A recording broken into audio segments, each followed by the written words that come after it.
Hola, muy buenas tardes. Muy buenas tardes a todos. Qué bueno estar aquí de nuevo junto a ustedes en este episodio de Chain Request, temporada 2, episodio 2. En esta oportunidad tenemos la oportunidad de tener un invitado muy especial. Si bien se ve algo distinto, ¿no? En esta oportunidad me encuentro solo. Jonathan no nos puede acompañar, pero le mandamos un fuerte abrazo y definitivamente nos vamos a poder reencontrar en el próximo capítulo. Pero debemos continuar, ¿cierto? Entonces, en este contexto, los quiero invitar a que nos acompañen en un episodio muy especial. Tenemos a un amigo que va a conversar con nosotros sobre muchos temas de interés en torno a la gestión de proyectos. Pero hay un detalle. Nuestro amigo habla en inglés, así que hoy, en esta oportunidad, tendremos el capítulo en inglés. Sí, va a ser un desafío, voy a poner lo mejor de mí, pero no podemos perder la oportunidad de poder compartir con un referente de la industria en el mundo de gestión de proyectos que nos viene a guiar a entender cómo van las mejores prácticas en el mundo, en su país de origen y cómo se ve el futuro para la gestión de proyectos en este siglo XXI. Entonces, los invito a que se queden conmigo y me acompañen a conversar con Chinedu, con quien vamos a tener esta entrevista. Y les quiero dejar invitados a que no se preocupen, en caso de no poder seguir la conversación en inglés, vamos a dejar la sesión grabada y con esto vamos a poder transmitirla posteriormente por nuestras redes sociales contando con subtítulos. Así que no se lo pierdan. Vamos entonces, invitemos a Chinedu que nos acompañe. Hi Chinedu, how are you? I'm fine. Hi Carlos, I can hear you very well. Can you hear me? I can hear you. Awesome to have you here, man. So, as I was telling to the people that today is a special program, we are really glad to have you with us. And of course, we'll be in English because you speak in English and you are from Nigeria, right? Absolutely. So let's start this conversation, man. As I told to the people that is seeing us right now, Jonathan is not able to join us, okay. But we will have him later on the next episode. Okay. So let's start with Absolutely. You, man. Tell me about you. Who is Chinedu? Thanks so much, Carlos, and really a pleasure to have me here. I'm so grateful for the opportunity, and it's a pleasure as always. It's a shame that Jonathan couldn't join here today, but it would have been nice to have him here. And viewers, really good to have you here. I'm always impressed to talk about project management and to talk about the things that I do because it's my passion, for the past 14 years. About myself, so I'm a development practitioner. I'm going to speak very slowly because I know many persons might not be able to understand my English as much. So I'm a development practitioner with over 14 years of project, program, and portfolio management. And I've managed programs and projects across governance projects, health, education, humanitarian, conflict stabilization, and peace building, across these 14 years of managing programs and projects and portfolio. In terms of what I do presently, I manage a Lake Chad Basin portfolio, right? A program that covers 4 countries. So that's Nigeria, Cameroon, Niger, and Chad. And I do that for one of the biggest global donors or what we call development partners, in that space. And basically, it's just for us to try to deal with some of the issues that Boko Haram terrorism have created in terms of countering violent extremism. So that's about my career. That's who I am in brief. In terms of my academic qualification, I am a PhD candidate in leadership and strategic studies. I have an MBA in project management. I have my master's of philosophy in leadership and strategic studies and another master's in development studies. Sorry, Nigerians will like education. And I did have my bachelor's in political science.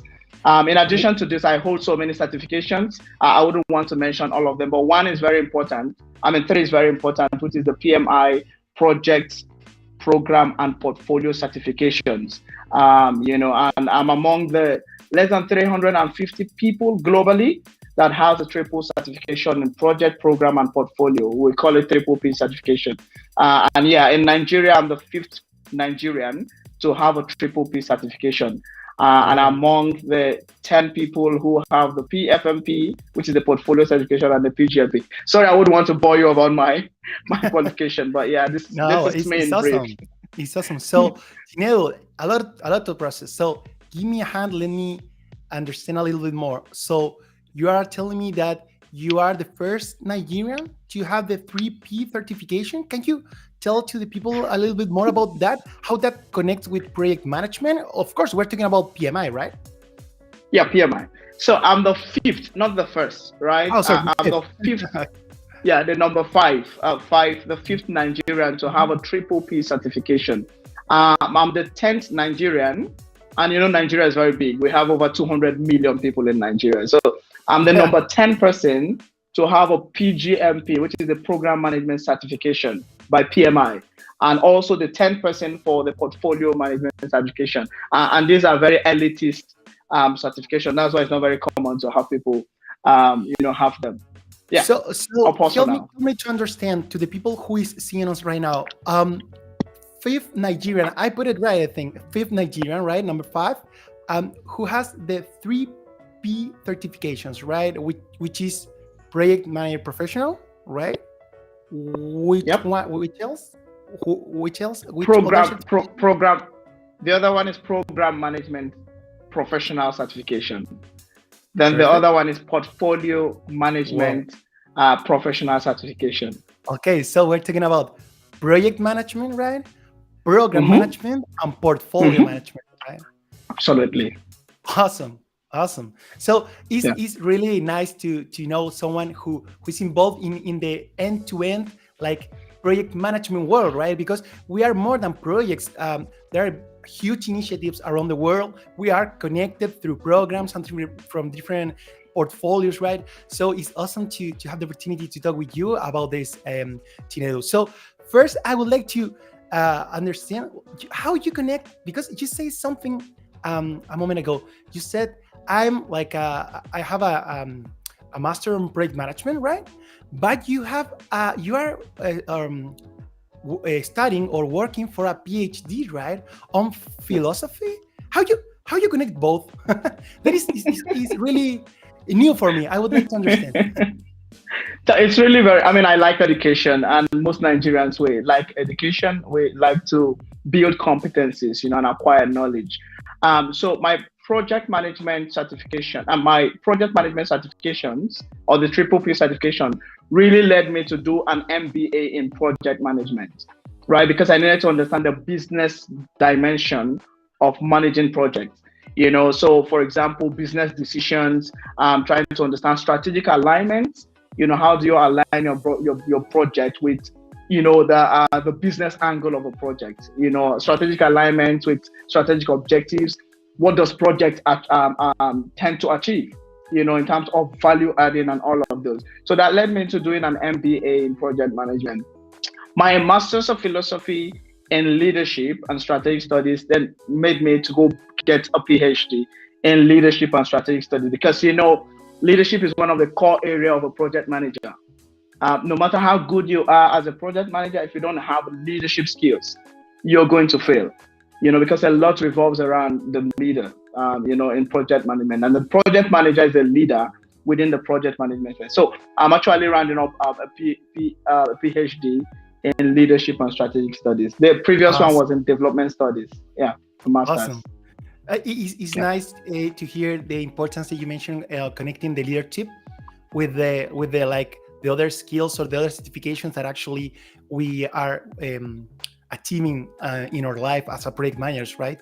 Because the leadership, in my opinion, is key. Is something that sometimes you could learn through the study process that you made with different certifications, but it's something that you need to apply to your life, to your daily work, right? It's something critical that you need to develop as a project manager, because we are leaders, right? We are leaders of the project. So Yeah. awesome to understand that. Really nice that you are like in that path of the PhD. So when it's expected to be end that PhD, I don't have one, so I don't understand too much about the about the process. Sorry. So I should be rounding up in 2024, early Oh, 2024. awesome. So, Yeah. Tinedo, moving ahead with another topic.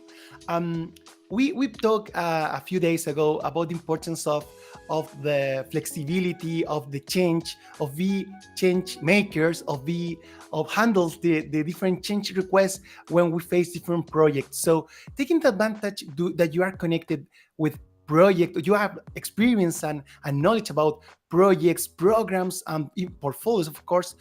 I would like to talk with you about this, about the change, about the change in the projects, right?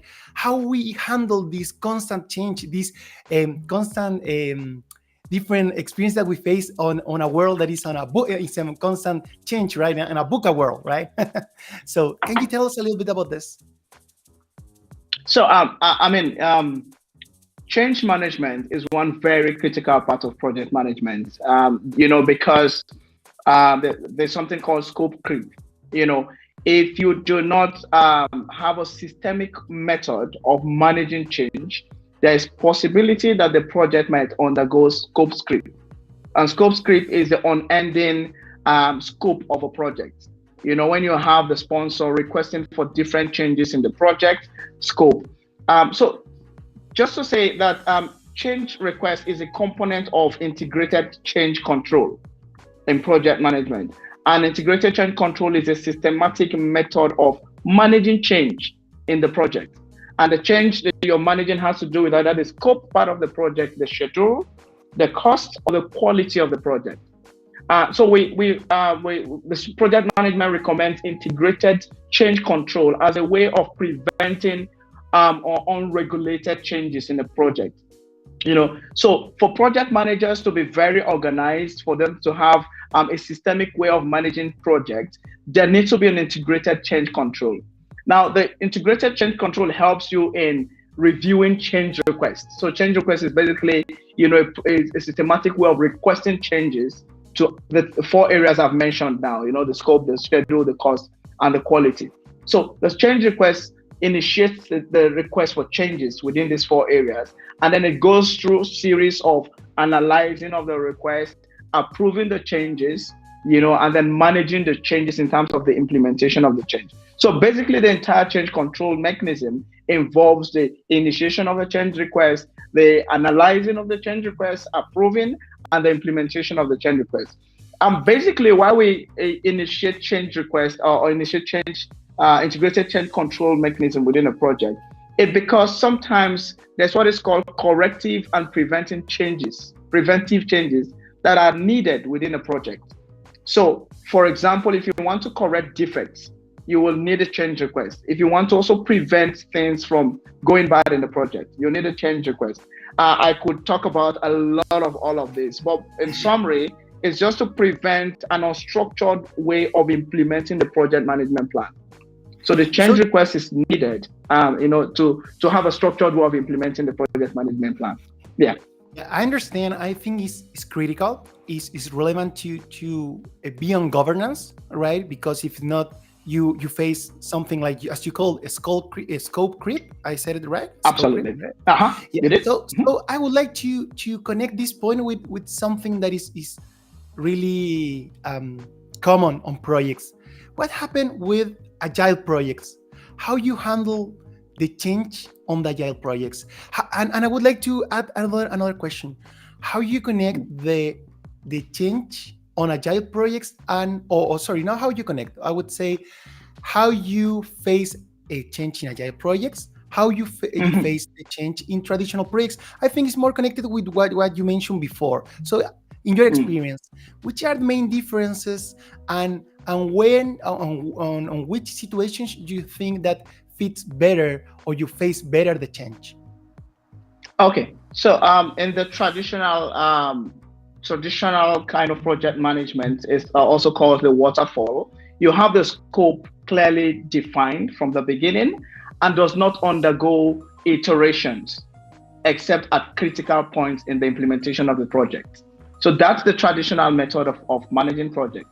But the agile method requires that you undergo series of iteration, even in defining the scope, right? As you define the scope, you undergo iteration, you implement a bit, so the agile project management recommends that you undergo series of iteration in defining the scope and in implementation. Many projects, I can't really say this type of project requires agile and that does not, but because I do development does not require so much of agile project management. But we recommend for projects in the development space to be as flexible and as adaptive as possible. And what that does is that you finish designing your project, there should be room for you to consider a few iterations even while you're implementing. So for example, I implement projects in conflict context and in stabilization. Sometimes the Boko Haram conflict takes different dimension even while you're designing your project. You cannot say, oh, well, I'm using the traditional project management approach. I'm just going to roll it that way. You have to go back again and look at your project design and consider what scope you want to cover. If event has happened so fast, you might want to consider doing some iteration. And I'm glad you used the word VUCA. We're living in a VUCA world, volatility, you get uncertainty, complexity, and ambiguity. And that's the world we live in. And so whether you like it or not, you need an agile project to really manage projects within this context. And of course, we know COVID-19 has brought a lot of changes to how we do projects, and how we're now adapting projects to the virtual world. And we can talk about this for ages. Well, I'll pause for now. No, but totally agree. Actually, I take the last part of what you mentioned.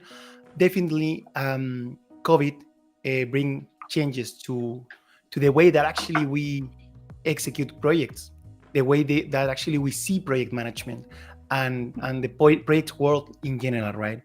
I think mostly we face some changes on IT projects, for example, technology projects, where the option to be remote increased significantly, right? We could say it on a way that actually is because COVID doesn't allow us to be on site, right? But actually, after that, even after the COVID ends on 30, right? ends, we continue working on projects on that way, right? So that is for me a resolution about a relevant point. Not on all the projects you need to be there to be executed, right? I don't know what you think about that, Chinedu. Yeah, I mean, we experienced this firsthand when we had COVID within our project. We had to sit back and think, how do we implement projects within a COVID world? And part of that requires, of course, virtual. Everything was almost virtual. But apart from virtual, how do we also walk through a third-party monitoring framework? For example, a third-party monitoring framework that minimizes contact and goes through a third-party partner to do project monitoring and project evaluation. So a lot of those changes needed to come on board, including some of us had to work from home because no one could work, but we needed to keep doing work. And we've now seen a world where most of the meetings happen virtually. Instead of reaching beneficiaries far away in the heart of the conflict, and say, for example, in Maiduguri, we're now having beneficiaries reach out through different means, the social media, the mainstream media, and all of those. So the world we're living in is evolving, but it's also good that we experience COVID so that we think through things and see how better way we could do project management, including efficiency. We now see that some of the resources that we waste in transportation, commuting, and all of those can actually be managed effectively by virtually reaching out to beneficiaries. So the world of COVID and all the changes that is coming on board, including Internet of Things, artificial intelligence, machine learning, and all of this is preparing us for a VUCA world. And so project managers need to be very critical about how they are analyzing these things and how they are, being flexible and adaptive to the changing world. Exactly. Totally agree with you. This VUCA world, right, put us in a position where we need to be flexible. We need to react to on the different situations. We need to adapt to the context, right? So totally agree with you. Totally agree with your comments, and that made me think on the next point that I would like to talk with you and with the people that is seeing us. As you realize, as you could see on the screen, we have several comments from different persons around the world, right? From Tomás, from Carmen, Andres, Gabriela. So thank you very much, everyone who is with us on this streaming. So, Tinedo, I would like to move ahead to a next point that actually we're talking about this world in constant change, right? We are talking about how COVID changed the projects, the project world in general, the professionals that work on projects, right? So that made me think about the future. What is going to happen? What you see for project managers in the future, Tinedo? It's very difficult to say, but as we did talk about VUCA, and I wouldn't dwell on that. Project managers should understand that we're living in a disruptive world, and so project managers should be as much disruptive as possible. Disruptive in their thinking, disruptive in the kind of tools they want to apply to project management, disruptive in the type of systems and the knowledge they want to acquire. So my recommendation for project managers will always be for you to understand the fields that you're in and how evolving that field is, and try to be, a step ahead of the field. As things continue to change, I can't talk so much about other sector, but I can talk about conflict stabilization and governance because that's my field. And I did talk about conflict taking different dimensions in terms of the scope of the conflict, in terms of the impact of the conflict. For example, humanitarian projects used to be what we did those days, but now we're no longer, humanitarian projects are not sustainable. So we're thinking about durable solution that marries humanitarian projects alongside development projects. So while you're delivering humanitarian services, you're thinking about the sustainable way for doing that, while the people can then have livelihood to continue after the conflict. So the project manager should think about being a step ahead and think about all that COVID and artificial intelligence and machine learning is bringing aboard, including how your role will be affected. Which is why we always recommend for project managers to get into the skin of the technical bits of the work that they're doing. So you're not just a project manager in silo. You're also thinking about getting into the skin of the technical bit of the project. The other thing also is that the project manager should make sure skill acquisition is core. Acquire skills, soft skills, hard skills, leadership skills, and all of this. So for me, all of the certification I had to do was because I needed to be a step ahead. And as we all know very well, PMI helps us to have one language in project management, through the PMBOK guide, standardization of project management, which is what we are all clamoring for. So the project managers should position themselves in this changing world so that they are not at the receiving end, Yeah, actually, first for that answer. So thanks for that answer. I think make me wonder how evolved the project manager role through the time, right? How it evolved. I would like to continue to that point, but let me step a moment because we have questions. Okay, we have questions from our audience. So let's start with the first.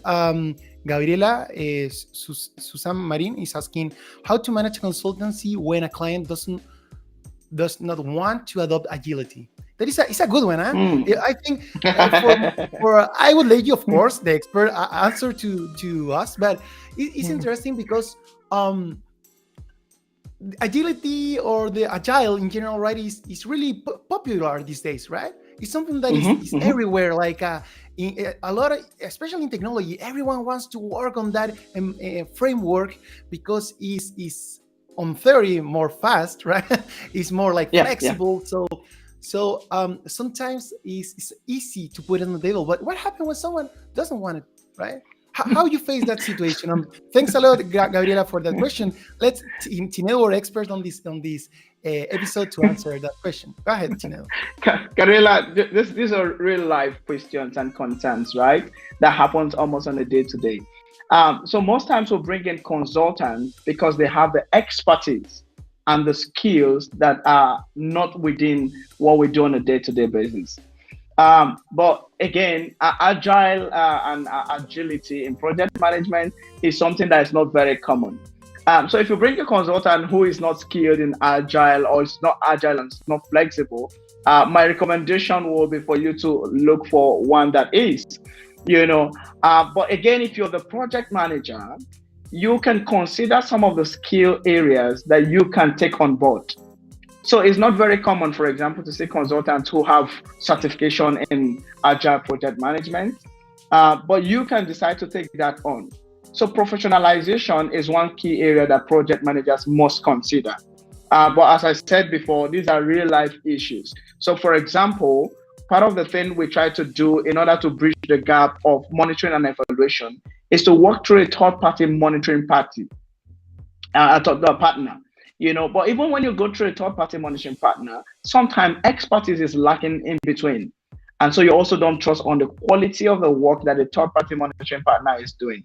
But your professional qualification and your competencies then helps you to fine tune the work that the consultant is doing. So if the consultant is lacking in some area, you can point the person in the right direction. And of course, when the consultant knows that he's been checkmated by you, he will decide to go skill up in that area. I don't know if that does make sense, Gorilla. Yeah, well, in my perspective, I understood. I think it's critical. Guide the process when you have the knowledge, when you have the skills, right, and you think that there is the right way. You have the duty, right, to guide the resources, to guide the team for the right approach, right, or at least put it on the table. Remember that sometimes we win the discussion, sometimes not, and it's fine. It is actually, I would like to say that in my experience, there's like a different roads that moves you to the same point. So it depends, right? It's not bad, it's not wrong say that we can continue with a waterfall methodology, a project, and the same project could be continue or be executed with a agile methodology, right, or agile framework. Yeah. So that when you apply a Scrum, for example, if you execute a project with a Scrum, that doesn't mean, right, actually, that you can't do it with waterfall, right? I think maybe in the execution we could see that we will face difference on the challenges, right? Differences on the challenges, but at the end we will arrive to the same point, which is try to execute the best ways as we can a project on time, on budget, on scope, right, with the best quality that we can. Remember that triangle success is looking for the same goals in a different way of see the execution, right, implementation. Sometimes the best way to face this is according to the context and the challenges for the implementation that guides you better to define which is the best methodology. Chinedu, what do you think? Yeah, I mean, I agree with you, and you did say it all. At the end of the day, it's about projects being achieved on time, quality and budget and all of those. So whether traditional or waterfall project management approach or the agile, the main thing is that you understand your context, you understand your own industry, and you understand what approach fits into that industry. So again, we need to be very cautious of everybody saying agile. Agile is not going to be applied in every sector, right? That's right. It's not going to be applied in every sector. We need to be very clear about that. And the conception of agile project management is to fit into certain contexts that actually requires that. And I did talk about iterations that needs to happen in order to have the better scope of a project. But we need to also be very careful around that. Tinel, I would like to. I think we need to move ahead to another question, to answer another question. But prior to go to that place, I would like to say something that actually we talk a lot on this program, which is don't like to say the agile methodology or agile frameworks are not for every sector. We try to say are not for every project, because depends a lot where the context of the project. Sometimes, for example, the people from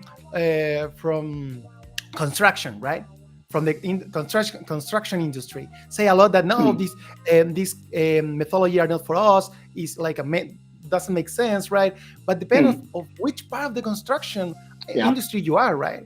Because Yeah. for that reason, we prefer to say it's better like it's not for Project. for all every project, but could be for every industry, right? For all the industries. What do you? Absolutely. 100% agree with you. Nothing to add on that. Okay, awesome. Thank you for. I'm happy to be on the same page with you. I'm glad. Well, moving ahead Yeah. with the next question. Sorry if we don't respond all the question. We are doing our best. We handle it together the streaming, so it's a little bit challenging, but we're so far so good. So, the next question is from Thomas. Says, please tell me about change request from the point of view of from the point of view, a new pen book, 7th edition, based on principles, and says later he said, sorry, from PM Book 7 edition from the point of view of the basic principles. So, bottom line, the question is, what do you think, Chinedu, about the change request from the perspective of PM Book 7 edition? Okay, so one thing I need us to be very clear, and the change request is not very technical. Think about project management this way. Think about it, say, for example, the governance of Chile, right? You have a governance, you have the president, you have all the parliaments, and you have the judiciary and all the systems of government. Imagine if they have their mandate to deliver, but within their mandate, there needs to be changes in order to deliver better mandate to the people.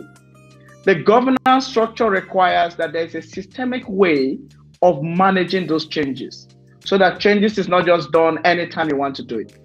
In the same vein, in project management, the integrated change control system is put in place to avoid constant changes that are not controlled.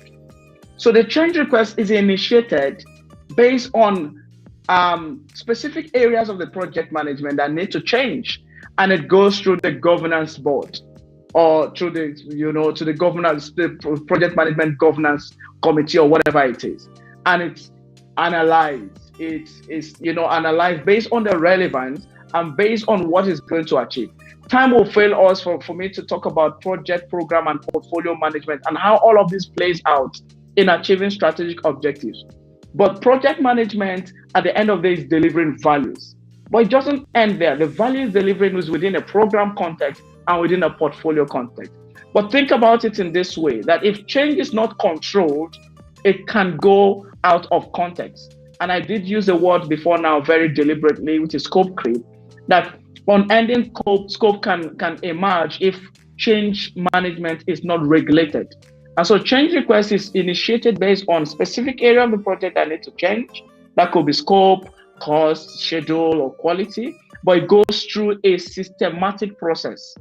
Unfortunately, we can't go into the details here. I wish we can have another episode where we can go into what the prescription of the PM work guide says. But this is just the idea around, change management. And we could talk about this maybe when we have time, much more later. Of course, I will ask you for that later. Actually, the idea would be to have spaces, maybe for a workshop, congress where you could share with us, with our community, about this relevant knowledge regarding change management in general, project management, of course. So, Chinedu, it's really hard this session to continue. We have several questions. I don't know what to do. We will go with the last one, okay? With the last one, and I promise I will continue with the interview. But prior to go with the question, I would like to make a definition with you, to take a moment for the people that is looking us right now, seeing the streaming, about this concept that not necessarily, even in English or Spanish, is too much understandable, which is a scope creep. So, first, go ahead, please, Chinedu, and if you can explain us in English, slow, please, to everyone could understand. What is the meaning of a scope creep, Chinedu? Okay, so fine. I'm going to use a simple example now. Okay. Assuming we want to, the scope is to produce an iPhone, right? With certain prescription of the iPhone, it has to be how many diameters? It has to have one camera. It has to have this operating system and all of those. We have defined the scope, right? We have the scope statement that spells out clearly what the scope is. Imagine if the sponsor comes back a few months later to say, oh, by the way, I think this phone, it will be better if it has two cameras instead of one. Okay? And then you say, okay, well, we're going to consider that through a change, a change request and integrated change control mechanism.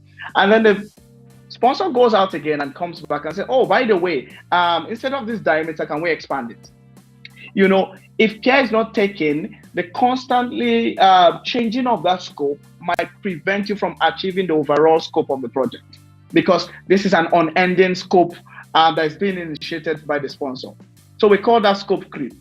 Another word also, another similar word that's almost related to that is gold plating, which is where the sponsor tells you, oh, I want only one camera, I wanted this diameter, but you decide on your own as a project manager because, well, you feel there's enough resources. You know what? The sponsor, I want to add one more camera on my own. So that's called gold plating. Either way, both gold plating and scope creep, none of them is relevant. But if the sponsor is going to initiate a scope change, it has to go through an integrated change request process, which is what we're talking about here. So scope creep is unending change in the scope of a project. Again, so these are a bit technical stuff, but but that's the basic way of explaining it, and I hope it does land with. Yeah, and I appreciate your explanation, Chinedu. I'm happy to have the opportunity that you could teach us a little bit more about project management, and definitely will be helpful for the people that is seeing us right now. So, for me, and I would say it in Spanish too, for me, a scope creep is when you are out of control. Well, the scope is out of control, right? When you are not able to handle the requirements, the extra requirements, the additional requirements from customer, right? And or from customer. You need to you don't want to be out of control in a project, right? So it's key to have a governance. And when you lost that, you are, in that scenario, as you explained, and a scope creep, right? So I would like to make another stop before we go to the last question. I would like to repeat where we are with who we are right now. For the people that is just joining us, I would say we are with Chinedu Ombonu. I said it right? Ombonu? Yep. Great. Awesome. Chinedu Ombonu from Nigeria, right? He is our expert today that is sharing with us a lot of stuff. He tells us a little bit about his experience, his degrees. He's right now in a PhD path. Awesome opportunity. We will ask him once he concluded to go back and share all the details about that great experience. He is one of the five Nigerians the fifth Nigerian with the 3P certifications that, for the people that doesn't know yet, is Project Management Institute 3 key certifications regarding projects, programs, and portfolio, right, Chinedu? Absolutely. So, just to put on context the people that is joining us, and now I would like to continue to the third. Oh no, third. I think like fifth. But the next question of the session, and later we continue with more questions for Chinedu, or more topics to talk about with Chinedu and Bono. Okay, so we have Daniela Flores who is asking us, hi, thanks for the conversation. Question: when we will have you in Chile as a speaker, I would like to know more about how to tackle projects when there's a lot of uncertainty. Sorry for my English on that last word. It's always difficult for me. So, Chinedu, maybe you could ask that. You can answer that. I think it depends on what Carlos thinks. Carlos, anytime you invite me over, I will be there. Trust me. And I think it's really fun. I met lots of Chileans. I think Chileans, right? Yeah, in Las Vegas. which is why we connected. And really wonderful people, really wonderful people.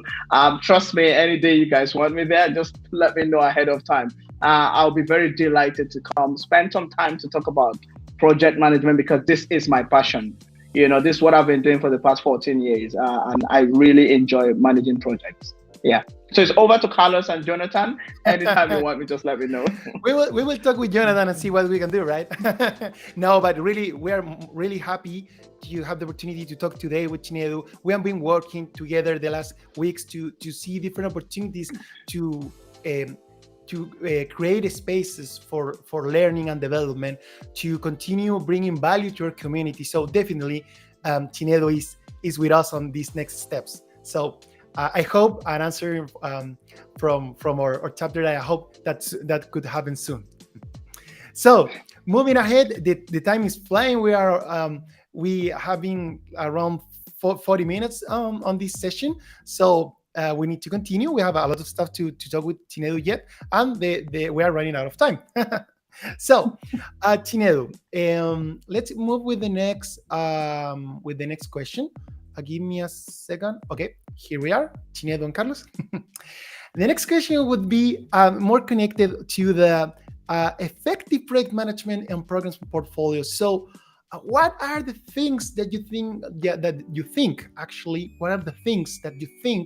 that are relevant for the right project management for more portfolios or more programs?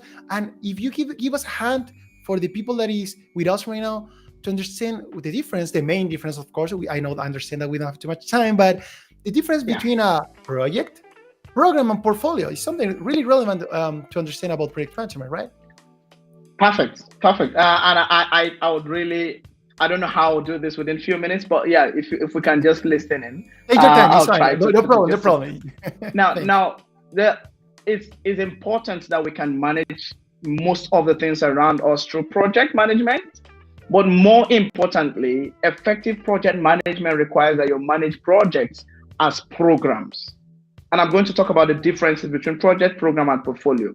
But it's much more effective if you can manage them at portfolios, because at the heart of portfolio management is achieving strategic objectives.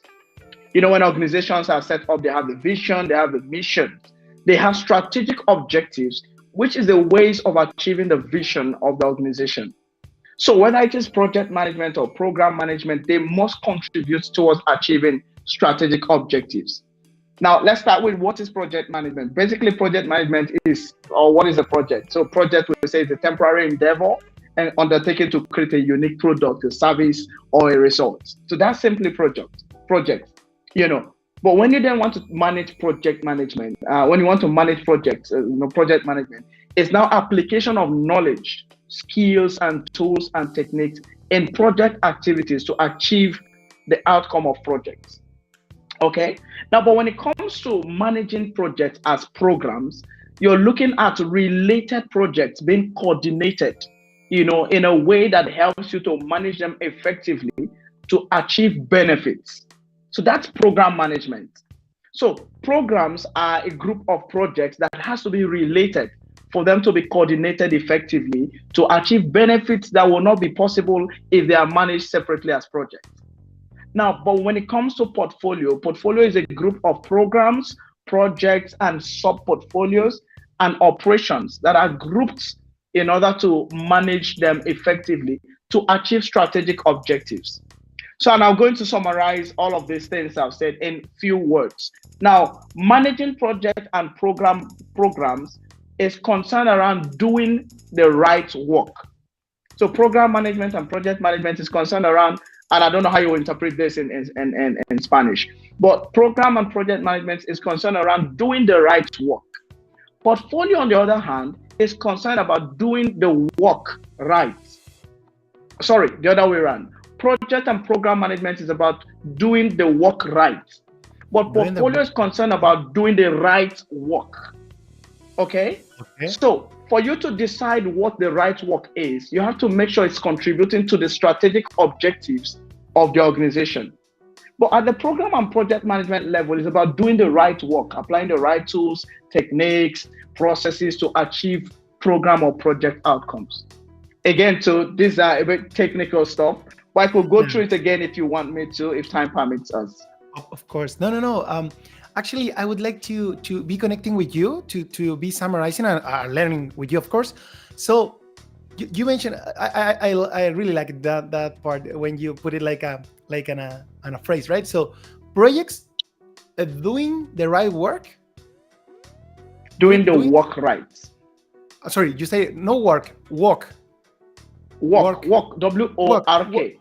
Yeah. Okay. W-O-R-K. Okay. Work. Okay. Sorry. Work. My bad. So doing the right work. Okay. Yeah. That is projects. Yes. You said that. Projects and programs. Yeah. Programs. And portfolios is doing the work right. Yeah. The reverse. So project and program is doing the right work. I mean, doing the work right. Okay. Doing the work right. Okay. Projects and portfolios. Project and portfolios. And program. Projects and programs. Projects and programs are doing. Projects and programs are doing the work right. So it's more like the process of doing the work. Okay. Process of doing the work and so portfolios. Go ahead. Portfolio the right work. Okay, so we could say that portfolios is more like the strategy? Absolutely. So at the portfolio level, you're conceiving the different projects and programs you need to put together to achieve strategic objectives. But program and project level, you're trying to think about the techniques, the tools, the process to apply to achieve specific objectives. So this one is at this top level, deciding what kind of project and program you need to implement in order to achieve the strategic objectives. But this one is about applying the right tools and processes in order to achieve the right outcome that ultimately then contributes to the strategic objectives. We can spend one full day talking about this. No, but I really like the way you put it. You put it with clear sentences. For me, I'm trying to follow you, of course. One is like do it on the best way you can what you are executing right at the moment, because you're facing a reality. You need to execute a plan on time, on a specific restrictions, right? And you need to make the things happen, right? But later, when you are more on a high level of vision and action of a strategy, well, that is a word. You need to think more in the strategy, right? So there is where I see the difference. And actually, I have another message. I will really quick to move ahead because we're running out of time. But a friend here, Ubongo Akapan, is saying, I've never understood these terms better. I never understood these terms better like I just did right now. This is a very simple and straightforward. Thank you, Mr. Tinedo. Perfect. So thank you so much. I get a little bit confused with the words, but I clearly understand where we are looking to execute on a context, right? With the best tools, with the best practices, right?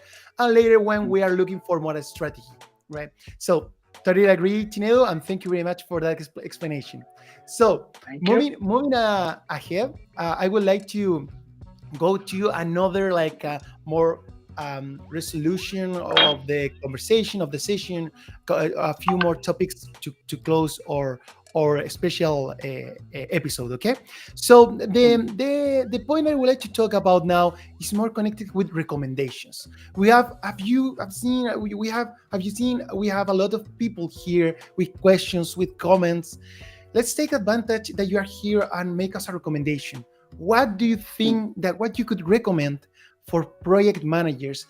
If we can try to arrive to points, to bullets, a few specific takeaways, right, about what we could do better as a project managers on 2023. Yeah, I mean, very, very simple and straightforward, and I'm going to rattle through this. One is that as a project manager, if you already advance into project management, it makes absolute sense for you to consider professionalizing in project management, and simply by getting certified. Now, certifying in project management does not just give you a license to practice as a project manager, but it helps you to speak the same language across the globe. right? So, for example, if you have PMP, project management professional, we can speak the same language on project management. So, consider professionalizing by getting certifications. The other thing also I want to tell people who are already in the practice of project management is consider diversifying. In my introduction, I did talk about managing projects across different sectors: health, education, humanitarian, conflict, governance. That's what we do as project managers. You diversify, so you're not too narrow in one sector. The other thing also is that you need to consider acquiring both soft skills and hard skills. As project managers, considering very much around leadership skills. And I did mention this before now, that no matter how good your tools, your techniques, and your processes are, it requires a good project manager who has the right competencies and the right skills to apply all of this together to achieve project outcomes. So a lot of advice we could give. But one other thing also is that understand the industry where you are and try to be a step above others. So for beginners in project management, do not waste so much time about diversifying. Try to master the field you are in. Consider all the factors that play together to influence your sector. We call them EEFs, enterprise environmental factors. What are those factors that can impact on your project? And a lot much more. And I'm going to leave this, I'm going to stop by saying, consider the three key skill sets the project management body of knowledge recommends, which is the technical project management knowledge and skills. Then the second one is the leadership side of the triangle, and I talked a lot extensively on this one. Then the other one is the strategic and the business management bits of project management, which is the other angle that you don't necessarily cover.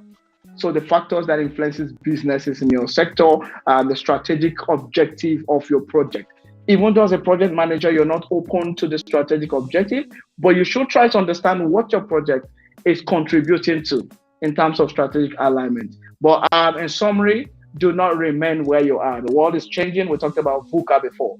Try to be as much as possible disruptive in your thinking and in your approach in order to meet up with the changing world. Yeah. Perfect. I'm sorry, I'm getting freeze a little bit processing all the information that you gave and putting a few notes in parallel you were talking, right? But what are my takeaways, right? Leadership, the right technical skills, and strategy. Right, Chinedu? We need to Yep. be one step away, right? One step ahead. Sorry, step away. Ahead. Right? One step ahead. Sorry. We need to be one step ahead. We need to do our best to constantly be studying and being certificated, right? Remember that we are on a space from Project Management Institute, Santiago, Chile, which is constantly providing to their community instances to learn, to work together, to study together, right? To get certifications, to be every day a better professional and, of course, a better person, right? So I really received that. I really take it for myself to continue improving, right?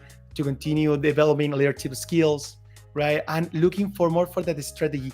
I feel that close that I feel so close that I would like to say that for me, I see several times in my professional life where I see people that is only working for their role, right? They're not looking outside of their circle or their role, right? And that is then critical on these days.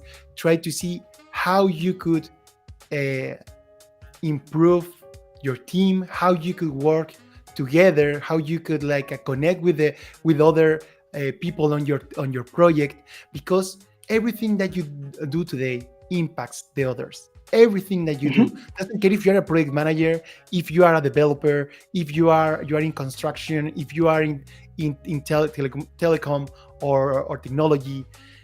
Everything that you do impact the rest, everyone, right? Or the rest of your team. So it's really important to see how you could see with a strategy to make that, of course, that impact is a benefit, is something that Mm. improve their quality, their job, their results of the projects and stuff like that. What do you think, Chinedo, of my last comment? I mean, absolutely agree with you, and you did say all of it. You know, you cannot stay in your comfort zone as a project manager. You know, you can't stay in your comfort zone as a project manager. I haven't said that, and I agree with you. As a project manager, remember that you don't add value when you're recruited to do the work that you're doing. So if you're recruited and you're doing the work you're doing, you're not adding value. You add value when you're doing beyond the work that you're recruited to do. So there are certain things that, for example, that you need to do to stretch beyond what you're recruited to do. As a project manager, you can manage a project, and that's all. But how are you responding to the technical request that also comes on your project? And I'm going to leave in these few notes. A project manager requires certain soft skills. One of them is emotional intelligence. The second one is social intelligence and positive intelligence. You require this as a project manager for you to manage people effectively, including other intelligences like cultural intelligence and many more. So social intelligence, for example, helps you to navigate difficult social context. How do you build professional relationships? How do you manage your team? How do you understand their cultural differences, their race, their religion, and all of those? Then emotional intelligence requires that you consider people's thoughts, their opinion, their mindset, their mental well-being in making decisions. You know, so as a project manager, you need to have all of these skills and not just be boxed into your thinking, because you're recruited to be a project manager. So yeah, absolutely, the bar is so high for a project manager, obviously. Thank you, Chinedo. I think really we have so much things to talk about, so big, interesting things. Look, we are really out of time.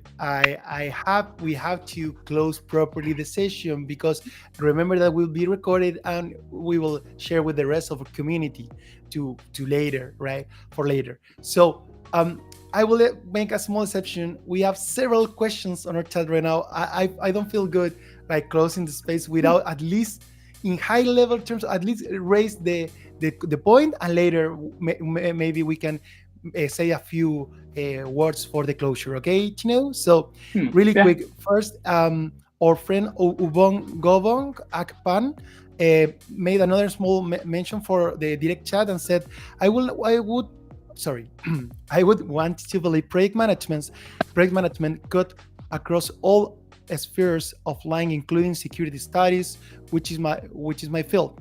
Can PM improve the security situation of a country in terms of intelligence gathering, etc.? Well, whoa, that is a really, really important question. So I give you just small seconds to answer. What do you think? Can a PM improve security situation of a country in terms of intelligence gathering? Absolutely. Absolutely.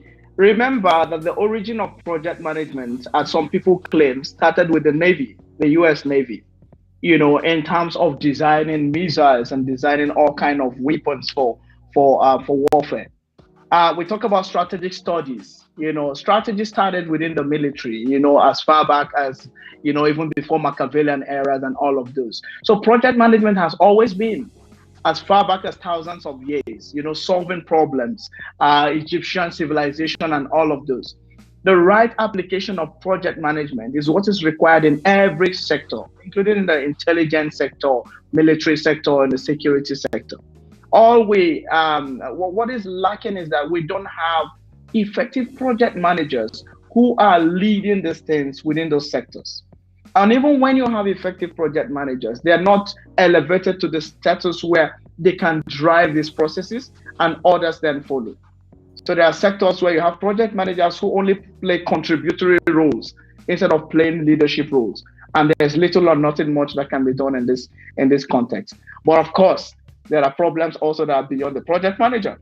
The world right now is dealing with terrorism. You don't expect project managers to solve all the problems in the world. But at least, if given the chance, they could solve as many as possible. Exactly. So we can help, right? We can help. We can like improve the situation as many other professionals, of course. So, Chinedo, moving ahead really quick with another small questions. Daniela Flores is asking, in Chile, we have many giant mining projects, right? The context means that we cannot maintain a stable scope. Are there techniques to adjust, blah, blah, sorry. Are there techniques to adjust quickly? I mean, there are different project management tools that can be applied in different contexts, right? Some of those are tailor-made, so some of those are tailor-made. Some of them are just on how to manage resources, like we have the Scrum Master and all other project management approaches. What I would advise is that if you're within the mining sector, think about the ones that are already being applied, the methodology and the approach and the tools that have been applied, and see how to improve on them. The project manager should be as innovative as possible. So right now we have, for example, project management tools, softwares that helps you, for example, do your schedule management, risk analysis, and all of those. Think about smart ways of working and smart ways of implementing projects. Even if you're in the mining, it's not mining as those days. You can do a lot much more using artificial intelligence, using machine learning. For example, in my sector in conflict management, we use machine learning, for example, to predict the impact of conflict. We use machine learning to predict, for example, the dynamics of conflict over a period of time. So think about innovative ways of doing what you ideally would do and see what tools are relevant. But again, as project managers, we aspire to be in everything, but we are also limited. I can't talk so much about mining because I haven't gotten into mining. I will be glad to get into mining in the next phase of my life. But yeah, think about what is being applied at the moment. Think about how to improve upon it. And that's how project managers think. Innovation, improvement, efficiency, and effectiveness. Perfect. No, I think is really clear your answer, and I think is applies for definitely applies for mining. So a small question in Spanish, I will of course translate to you. I will do my best, of course. Carmen Orozco is saying, can you name a sample or some case of a project that wasn't or not too much successful, and which was the cause? Do you have the typical, not the typical example, right? We always talk about the successful projects and how we win the situation, right? But sometimes it's not, right? It's life. Yeah. So first of all, what does success in project management mean?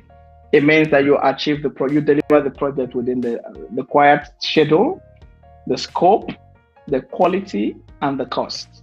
Okay? That is when you say this project has succeeded. When you get into program management, you're talking about the project delivering benefits. And benefits is when the project outcome has been put to use.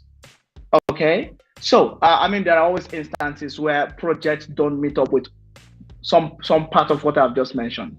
So, for example, you've delivered a beautiful project that's supposed to be commissioned a few months ago.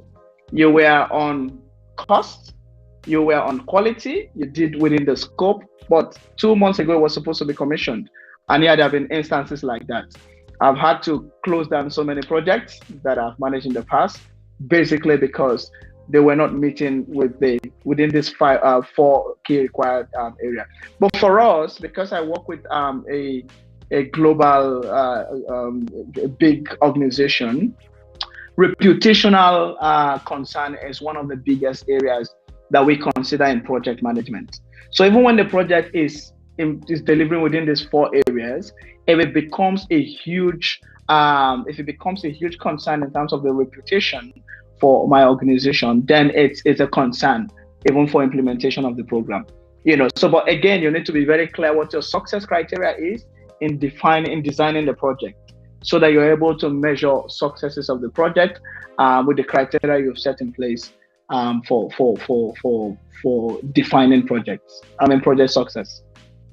Totally agree. It's critical that sometimes the success definition for someone is not the same for other person, right? For one or each other, right? Sometimes depend of the customer expectations. As you mentioned, like the scope creep and the golden plate are situations where you are out of control, right? But sometimes something that doesn't add value to someone, like you made an important effort and suddenly, like, you know what, for me it's not value that, right?